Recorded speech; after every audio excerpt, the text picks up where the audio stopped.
আপনার মোবাইলে কোরআন আছে, অতএব এই মোবাইল নিয়ে বাথরুমে যাওয়া যাবে না।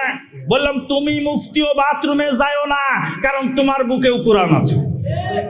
উযু ছাড়া মোবাইলে কোরআন তেলাওয়াত করা যাবে কি? যদি গোসল ফরজ হয়।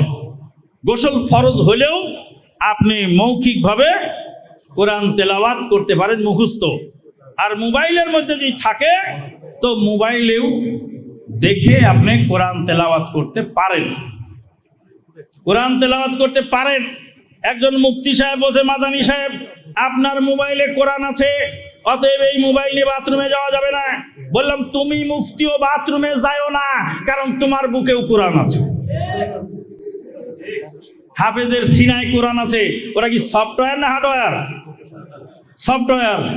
হাফেজের বুকে কোরআন আছে মেমোরিতে, এটাও মেমোরিতে আছে।